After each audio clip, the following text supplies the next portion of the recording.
Break के बाद आपका स्वागत है। एक नर्सिंग अर्दली ने फीमेल नर्स के चेंजिंग रूम में स्पाई कैमरा फिट कर दिया और कई नर्सों की फिल्म बना डाली।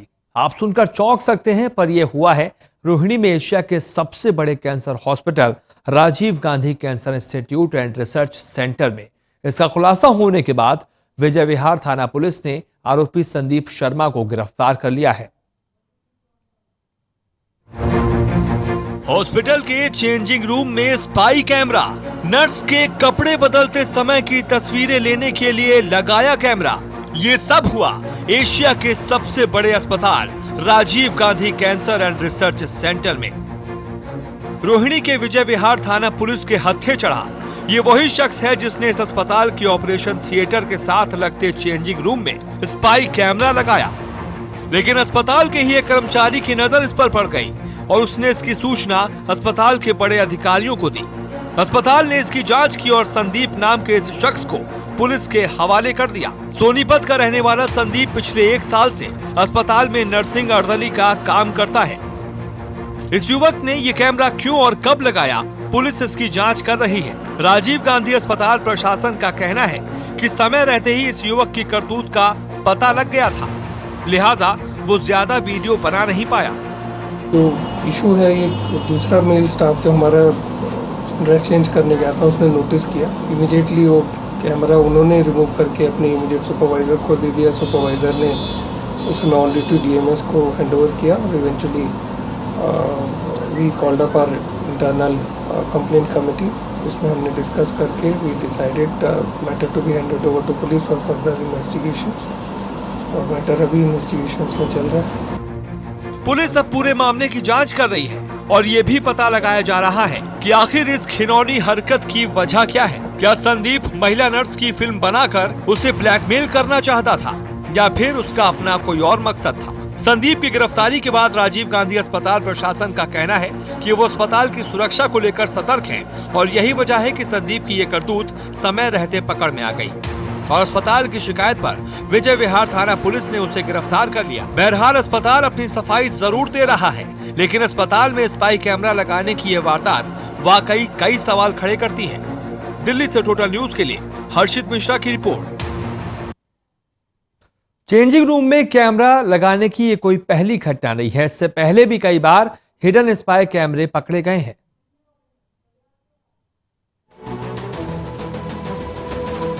अस्पताल में गंदी नजर का खुलासा होने के बाद हड़कंप मचा।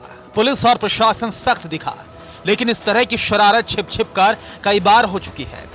शॉपिंग मॉल से लेकर मेडिकल कॉलेज तक कई ऐसे मामले सामने आए जहां बिना किसी की जानकारी के स्पाई कैम से नजर रखी जा रही। तीसरी नजर का एक बड़ा और शर्मनाक मामला तब भी सामने आया था जब केंद्रीय शिक्षा मंत्री स्मृति ईरानी गोवा के कैंटोलिन फैब इंडिया के शोरूम में शॉपिंग करने गई थी। शॉपिंग के बाद जब वो चेंजिंग रूम में ट्रायल लेने गई तो वहां पर उन्होंने खुफिया कैमरा लगा हुआ पाया।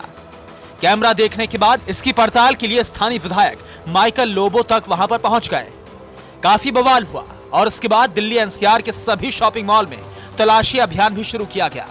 इस तरह की शर्मनाक और घिनौनी हरकतों को करने वालों की सोच कितनी घटिया है, इसका अंदाजा लगाया जा सकता है। यही नहीं, ऐसा ही एक मामला इसी साल जून में चंडीगढ़ के एक मेडिकल कॉलेज में भी सामने आया है। चंडीगढ़ के सरकारी मेडिकल कॉलेज में डॉक्टरों के लिए बनाए गए चेंजिंग रूम से एक मोबाइल कैमरा जब्त किया गया। अस्पताल प्रशासन के मुताबिक अस्पताल के ऑपरेशन थिएटर में महिला डॉक्टरों के लिए बनाए गए चेंजिंग रूम से इस कैमरे को जब्त किया गया। कैमरे को छुपाने के आरोप में पुलिस ने ऑपरेशन थिएटर में साफ सफाई का काम करने वाले निर्मल लाल को गिरफ्तार किया। हाल ही में मुंबई में एक टीवी अभिनेत्री का उसके चेंजिंग रूम में एमएमएस बनाने का सनसनीखेज खुलासा भी हुआ। टीवी एक्ट्रेस के चेंजिंग रूम में मोबाइल फोन से उसका वीडियो बनाने के आरोप में एक कॉस्ट्यूम असिस्टेंट को गिरफ्तार किया गया। 49 वर्षीय टीवी अभिनेत्री ने मेकअप टेबल के नीचे छिपा कर रखा गया एक मोबाइल फोन पाया जो वीडियो रिकॉर्डिंग मोड पर था। यह वाकया बीते 8 जुलाई का था जब एक्ट्रेस एक टीवी शो की मड आइलैंड स्थित एक बंगले में शूटिंग की तैयारी कर रही थी। गिरफ्तारी तो हुई, लेकिन ऐसी घटनाओं के सामने आने के बाद इन जगहों पर काम करने वाली महिलाओं में डर का माहौल पैदा हो गया। पुलिस और प्रशासन की मामले में सख्ती बरतने के आश्वासन के बाद भी ये डर खत्म होने का नाम नहीं लेता, क्योंकि स्पाई कैम लगाने वाले काफी शातिर होते हैं। ये कैमरे इस तरह से लगाए जाते हैं कि कोई आसानी से इन्हें पकड़ नहीं पाता। Delhi desk, total news. महंगाई का असर इस बार रावण पर भी दिखाई देगा। महंगाई के कारण लोग अब कम कद का रावण बनवा रहे हैं।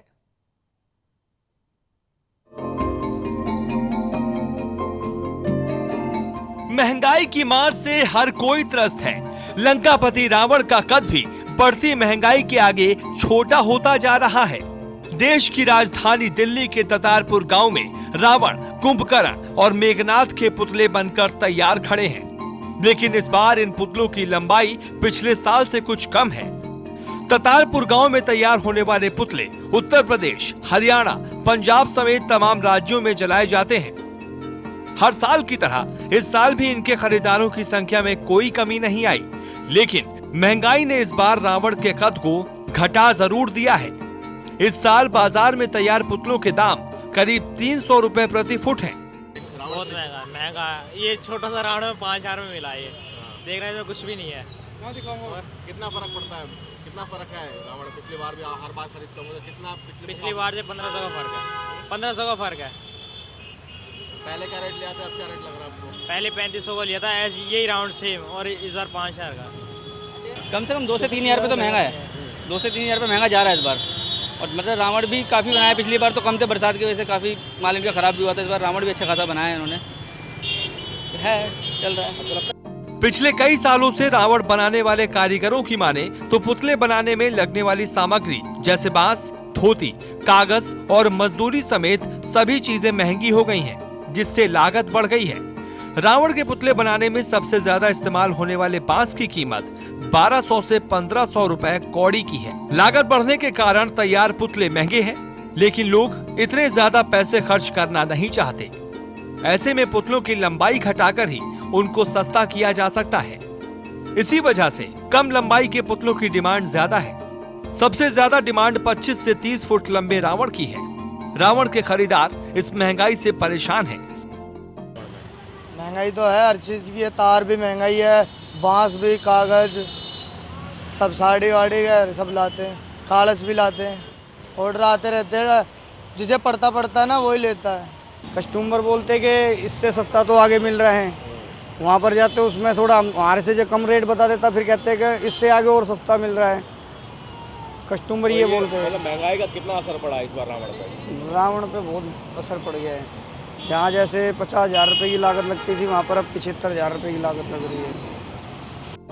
रावण बनाने के कारोबार में करीब 4 किलोमीटर में फैले दतारपुर में दर्जन भर से ज्यादा कारीगर हैं, जिनके पास 20 से 25 लेबर काम करती है। इस हिसाब से इन 2 महीनों के लिए सैकड़ों लोगों को दतारपुर में रोजगार मिलता है। ये लोग उत्तर प्रदेश और दिल्ली के अलग अलग क्षेत्रों से आते हैं। महंगाई से जहां दाल और सब्जियां तक महंगी हो चुकी है, वहीं महंगाई डायन के प्रकोप से इस साल रावण भी नहीं बच पाया है।